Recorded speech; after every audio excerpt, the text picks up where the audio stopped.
Hi, gang. Glad you could join us for this episode of Media Champions. I'm your host, Mary Therese Griffin in Atlanta.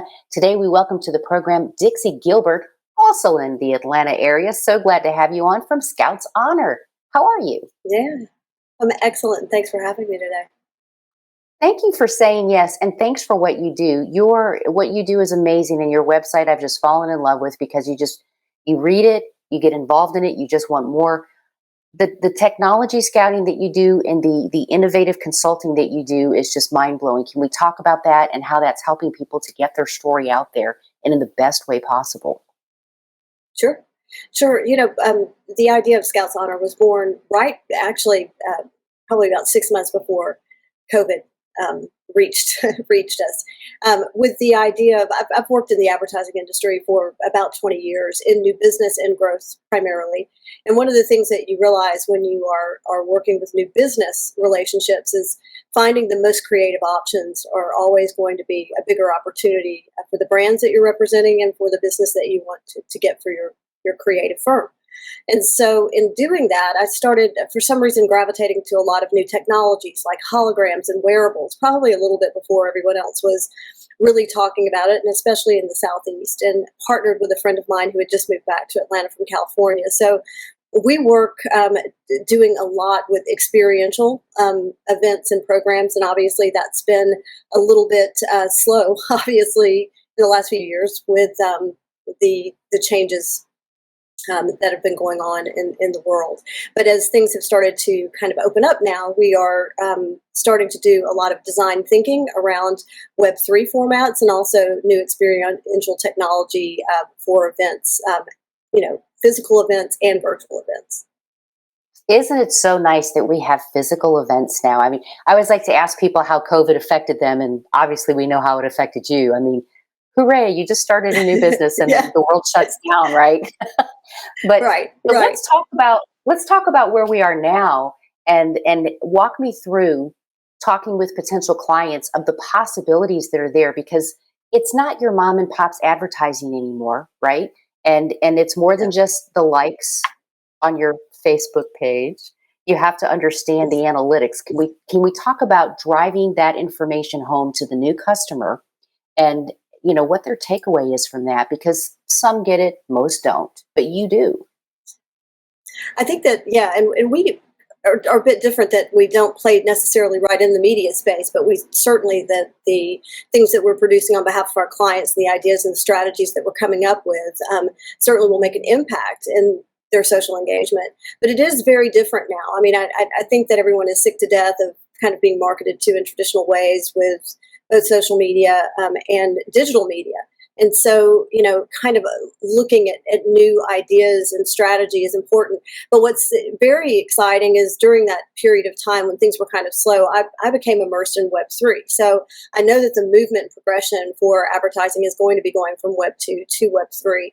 And with that comes metaverse and a lot of virtual realities, which I feel like we've kind of been living in for the past few years.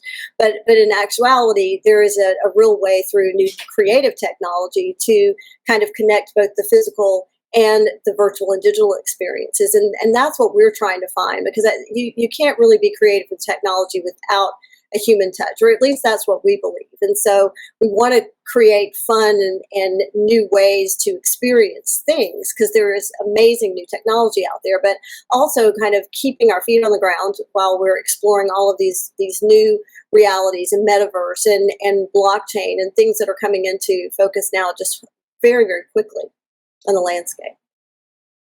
Can you share with us an aha moment, if you will, with a client who maybe they're, not as up to speed on Web3 and the whole metaverse, and they keep hearing that this thing called cookies is going away, and you've got to bring them up to speed on this new reality that it is. Give us an aha moment of someone who actually took your advice and said, that Dixie, she sure knows what she's talking about. It's got to be very exciting and gratifying for you. It is, and I actually have a perfect example of that. My a very good friend of mine, Jessica Yarmy, who's the CEO of Kick House Fitness in Texas, at their kickboxing studio, and she actually grew that fitness group. She launched it. in July of 2020. So she launched a franchise concept in the middle of a pandemic. Now they have about 35 studios. And so she's always thinking progressively. And she posted something on LinkedIn one day where she was looking up the sky and she says, "What am I thinking about?" And I said, "You're thinking about Web3 and the blockchain." And we laughed. And about 2 months later, she said, "Do you really know about what's going on there?" And I said, "Well, I think that I've got a little bit of knowledge in this, you know." And so we quickly, the thing about Web3 and blockchain is that it moves very rapidly. So we found a group of very talented NFT artists. We put together a new membership drive for them that launched in January, where all new members got an NFT. And so it was free to them. It was a way for them to kind of move into Web3. And the most that a brand can hope for right now in talking about Web3 is actually educating others on the outside, because there's so few of us that are actually working within Web3 and the blockchain. And so Kick House did just that. We did beautiful art and NFTs. And so all of their new members that signed up received one. So she jumped right on that. It took us about maybe a month and a half from start to finish, with all of the art produced and the microsite built and everything to be ready to go with that. So that was really, really fun. And I'm proud of them for taking that bold step. It's a challenger brand's world, and she made the right move there, I think. Absolutely. And just like that, Dixie, we're out of time, but you said it, knowledge is power. Please come back on the show so we can continue talking about Web3 and educating people, because it really, knowledge is power, and we want to put it out there to our viewers and help them make connects to subject matter experts like yourself. Great. Appreciate the time today so much. Thanks for having me. Thank you, Dixie. And for the rest of you, we can make that connect to Miss Dixie for you. You can find her right here by finding us at dailyadbrief.com. I'm Mary Therese Griffin in Atlanta. We'll see you next time for more Media Champions.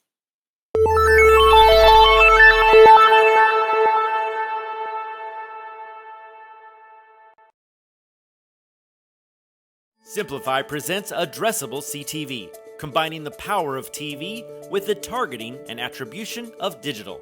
Simplify's Addressable CTV delivers massive reach with the ability to scale without sacrificing precision. TV buyers can generate incremental reach with household-level targeting, frequency controls, reporting, and insights. To learn more about Simplify's Addressable CTV and what it can do for your clients, visit simply.fi.